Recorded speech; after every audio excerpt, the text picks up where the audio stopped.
Zero. Hello, everybody. I want to Hi. welcome you. This is our very first Q&A, so bear with us if we make a few little blunders. I hope we don't, but you never know, we could. But anyway, I'm so lucky to have Barbara Josie to join us. And you can certainly tell by Barbara's look with her fabulous hair and glasses that she would be a fun person to hang with. I wish she was my neighbor, so I could hang out with her. We would have definitely a good time. We would. Yes, so thank you so much for being on our show. And I just wanted to introduce you. You have written 50 books, correct? Yeah. And in 29 languages. Yes. And one book in particular, Mama, Do You Love Me, has Mm-hmm. sold well over 3 million copies and probably quite a bit more because some of that isn't actually counted, correct? Right. Okay. Mm-hmm. That's right. All right. So we're so excited to have her. And all of you, please join us and ask questions. And hopefully I can figure out how to do all this. But it does say that they're supposed to pop up here in the right-hand corner. And there's a link on the Facebook post on how to do that. So the post for the Q&A will give you a quick link because I guess Facebook put in a few little glitches there that makes it a little difficult for us to see the name and comments, but hopefully with that link, they've kind of figured out Be Live how to do that. So check that out on Q&A if you're wondering. So please join us because we want to hear your questions for Barbara. That's why we have her here, because her book, I Love You, the Purplest, I have right here. It's fabulous. I've read it, love it, and I'm already telling my 16-year-old daughter that I love her the purplest. And she smiles every time I say it. So the title is definitely catchy. People love it, and they may not know what it means, but they love it. So, Barbara, tell me a little bit about yourself. What was your inspiration behind I Love You the Purplest? I've always liked kids best, and that's why I write for children. And I've always felt like I can kind of get into their little brains and figure out what's going on and what response I have to give them for when they have a worry or a little bump in their lives. And so when a mom came up to me, she was standing in line to get her book signed, Mama, Do You Love Me? And she said, I can't wait to give this to my twin sons because when they always say, who do you love best? She says, I love you just the same.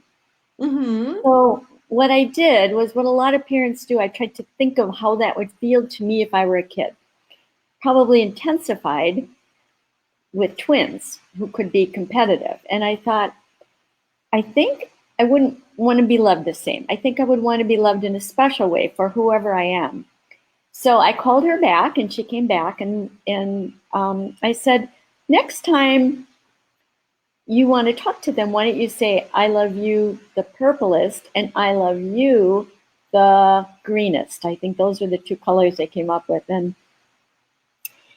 to me, it was like saying, I love you in a special way, not the same, because colors are different, but not one is not better or worse. So then I thought about it for not very long and realized it could be a book. So I wrote that book, and at some point my editor said the illustrator, who's very famous and very amazing, was having trouble with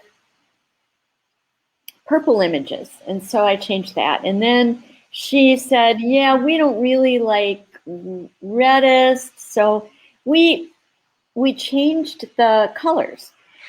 But we had the title, I Love You the Purplest, which I never really loved to begin with because it was one boy was purple, right?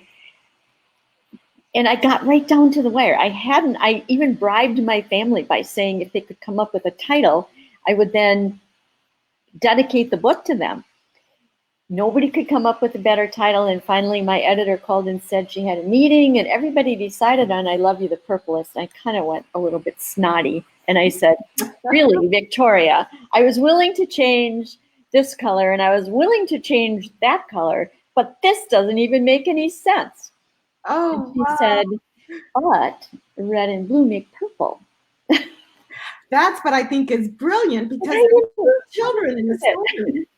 And I love how you capitalized on a color to make it unique. So tell me a little bit more what inspired you as far as the colors go, because we talked just a couple days ago, and I thought it was so beautifully said how you said that color has a great way of sort of transforming an image about that child. Right.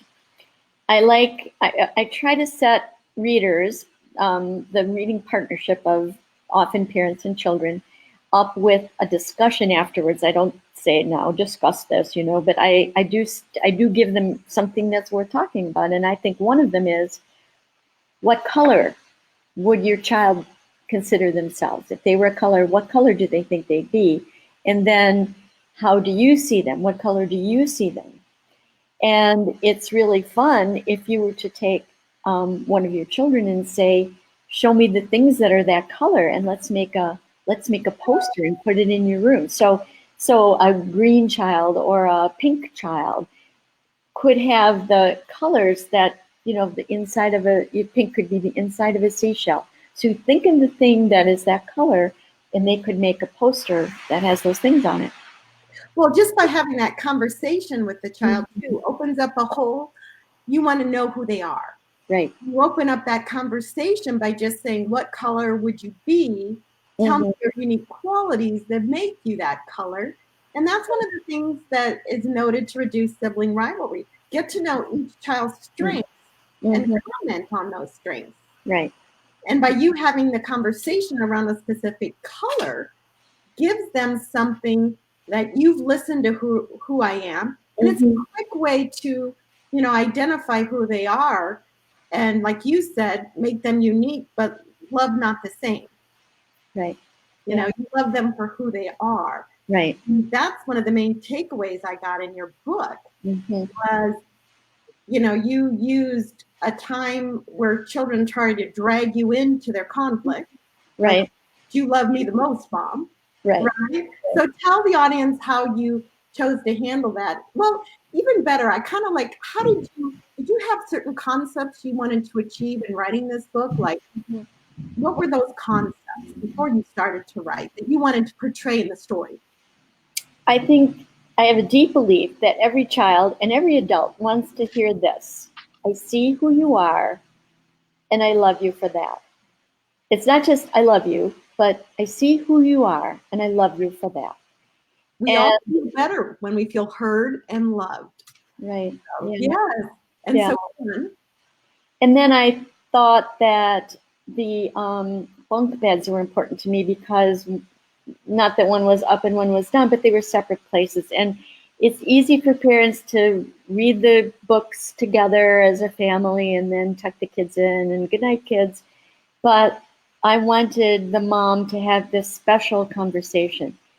And of course, her sons wanted to know, who do you love best? They think they want that, but they would be horrified if that were to happen.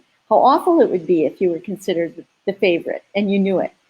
Well, exactly. Not what they want to know. What they want to know is, I'm very, very seen and I'm special to you. So I had her give each son a very, you remember they created a tunnel with their hands. So it's their message to each other. Yes. And when you use the bunk beds in telling the story, the bunk beds, I think for me in reading it, it allowed you to have that alone time with each child. Yeah. And that is another thing that research shows and supports is valuable in reducing sibling rivalry.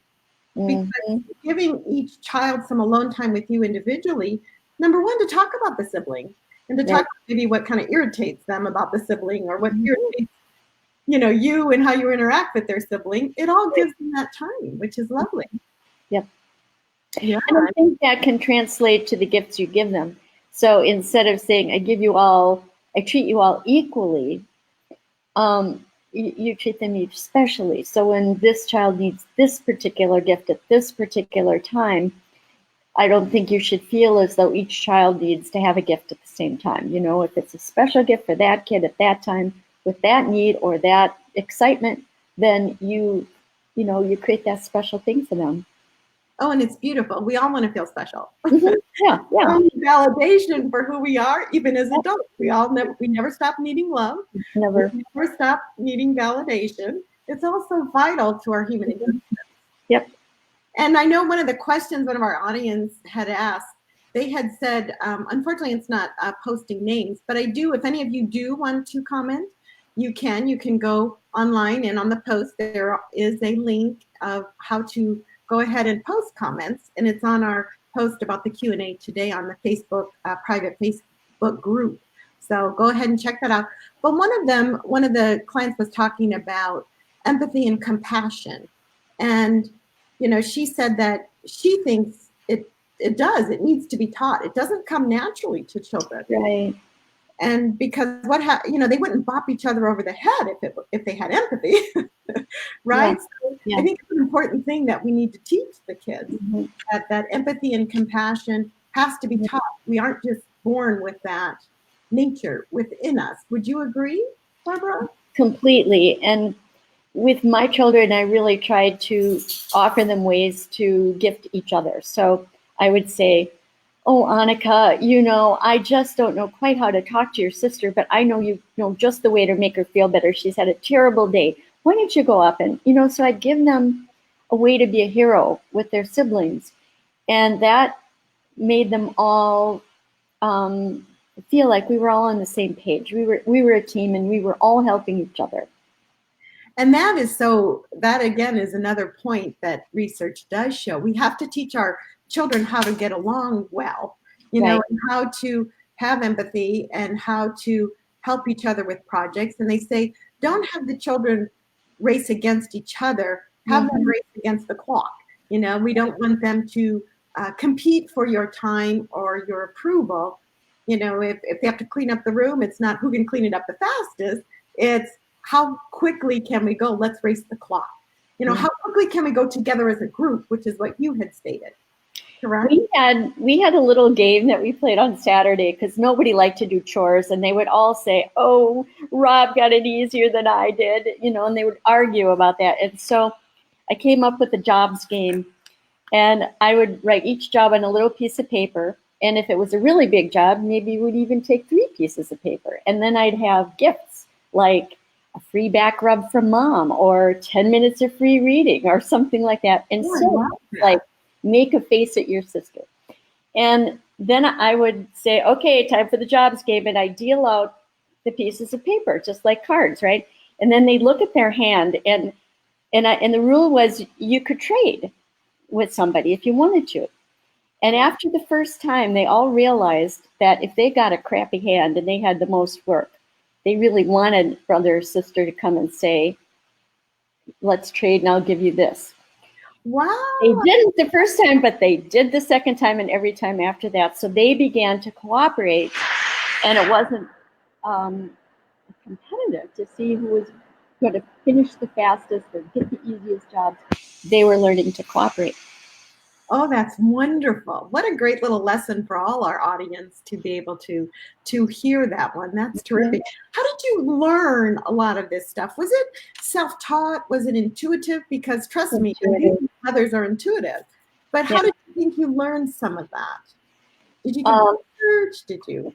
Most authors are careful observers. And I always felt more in tune with children than with adults. And I would just really think about how I felt. I would think about if I was in this position, how would I feel? What would make me feel better? What could somebody say? What could somebody do? And I've always been able to think outside of the box, so I'd come up with creative solutions. But I think empathy is modeled, but I wonder whether some people aren't inherently a little bit better at it. I don't know.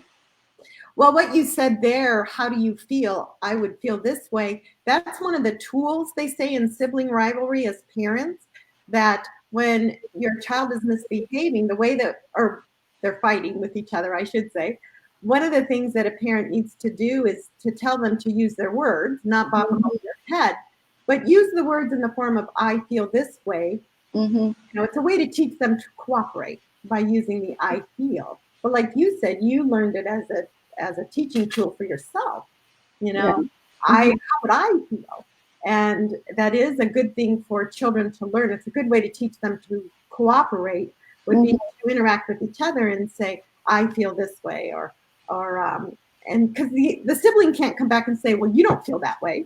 They can't come back with that kind of response. Right. They just have to listen, really, because I feel this way. So in a way, it's a great connection to how to teach your children to cooperate. So in learning your tools of trade and parenting, it was, can bleed over into parenting to help reduce the sibling rivalry. So what would you, like when you wrote this book, did you kind of go out and do some research to, what kind of approach do I want for the storyline? Or was it just the one incident when you heard the twins talking that said, oh, this is what I want to do? Yeah, that was all. When I heard the mother of the twins talking, it gave me the idea. And then I put myself in the place of those twins and thought, what would I want to hear? Gotcha. And what you try to do as an author is intensify the feelings. So if there's sibling rivalry with twins, and I don't ever say they're twins, but they are about the same size, So with twins, it would be more intense. A relationship between parents lessens the impact of the relationship between parent and child. So I often have one parent. I don't say this is a single parent. I don't say dad's on a business trip. Don't address that. But I do have a single parent because the relationship between the child and the parent is pure and more intense when there aren't other characters involved. Mm-hmm. That's one of the things we do. Okay. And it's interesting you talk about twins. I have twins. And I remember one time I made the mistake, the twins, and they said, we're not twins, we're Madison and Taylor. Yeah, exactly. Right. Twins. Yeah, but it would intensify with the twins. I could definitely see that. Yeah. So you are exactly right. Yeah. And I love the colors and the bunk beds, but I find that your words are like art. You do a beautiful job in painting a picture, especially when you describe the color. And just so you know, audience, when you get the book, I Love You the Purplest, I do believe the power in storytelling to teach our children. I mean, it goes way back to the indigenous tribes as far as storytelling. So what better way can we teach emotional and social skills? And also it would set up a lot of nice, as far as if the children, you're reading the story with the children, it sets up some good topics of conversation. Don't you think? For sure. I mean, that's what a good author will do, is set that up for you. You might take advantage and you might not. We want the reading fun. That's our first job. But if we give you some substance, then, books are often read before children go to bed. And so I try to put metaphor often in my books because dreams are the land of metaphor. Yes. The book is read before bed in the familiar voice of the parent and this cozy little place. They go off into the world of dreams. And so the meaty messages in a book. And I feel that although the first read should be fun, there should be something in the book for kids to really grow on. And metaphor and beautiful language helps them grow from the inside out. Gives them the resources they need to navigate the world. And when you use, there's music and language. Now, music can be a march, heavy beat. It can be a lullaby. It can be crazy wild. So you create the music with your words.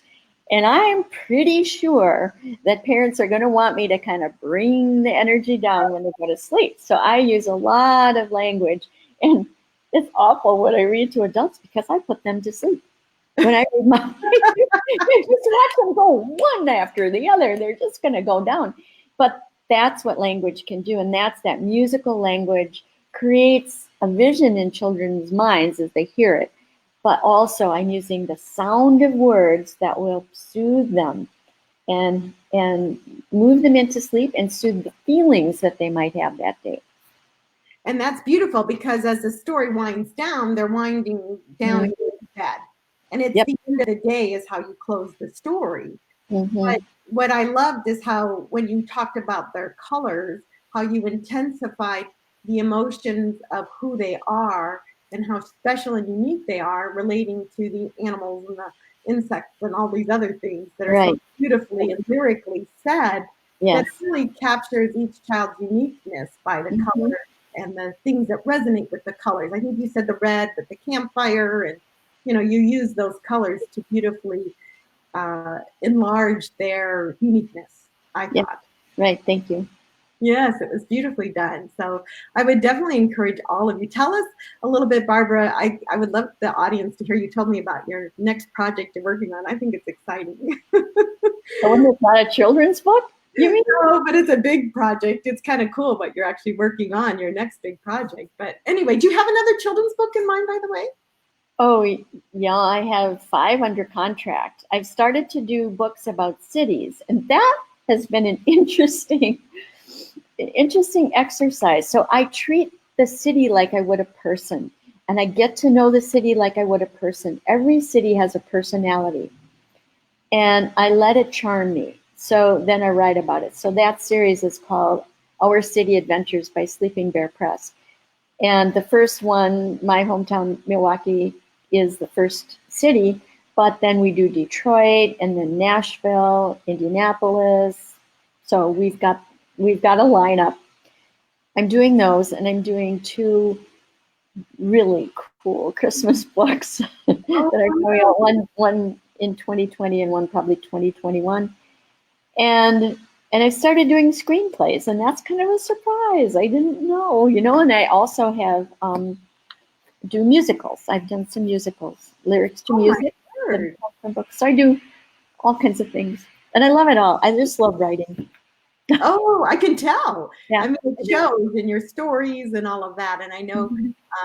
when did you first realize that you wanted to be a children's author? Well, we didn't have a library. We didn't have a library in my town or in my school. Just went to a Catholic school. We had a shelf, and it was all about saints. And man, I got to tell you, the saints did not sound like me at all.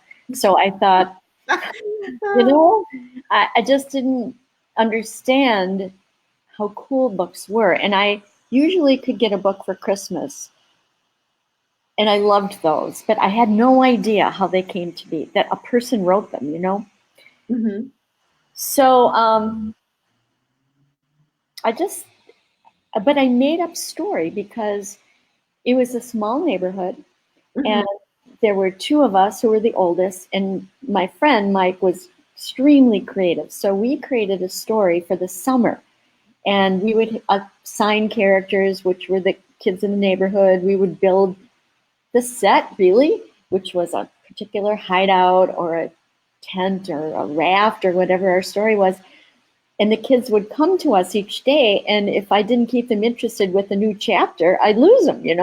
So Right. I really was creating story out of my friends. Wow. That's great. So that was when you first began and you knew that you may be a storyteller. Yeah, I didn't understand what I was doing, but later on I realized that was it. And I was in college, I was told, well, I don't think at the end of the year, I can see you really like to write, but I don't think you'll be successful. Ooh.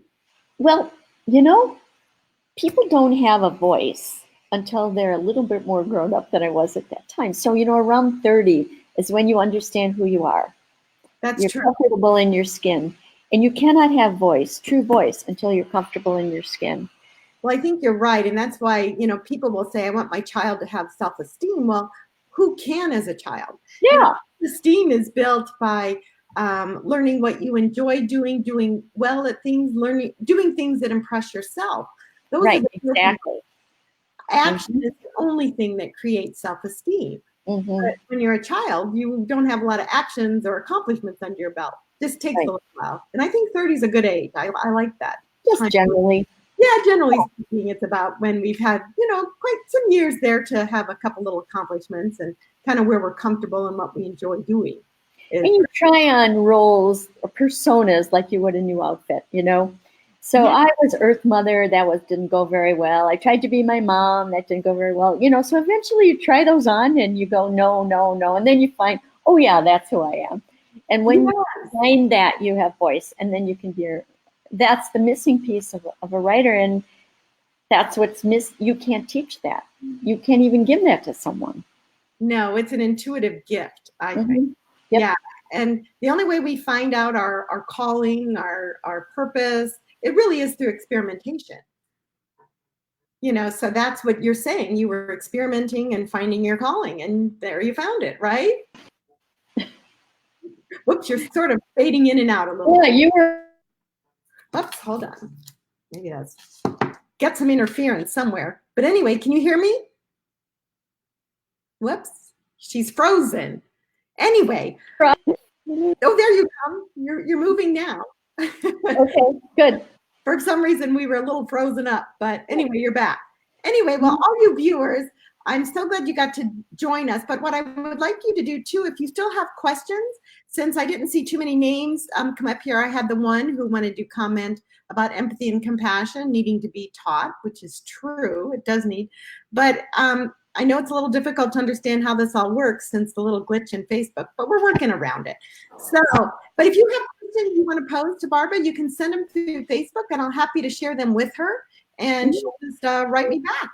So enjoy this, and I know it'll be up for a while so people can enjoy it when they get off of work and wherever they're at, they can enjoy it ongoing.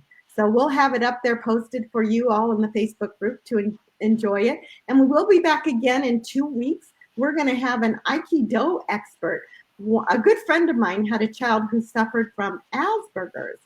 And this child, which I guess now is autistic, Asperger's no longer exists, but this child got a tremendous amount from Aikido training, which is all about conflict resolutions, not through aggression, but through transforming your energy is what Aikido is. But it worked wonders. So he's going to be on in 2 weeks to help with our audience a little bit on impulse control.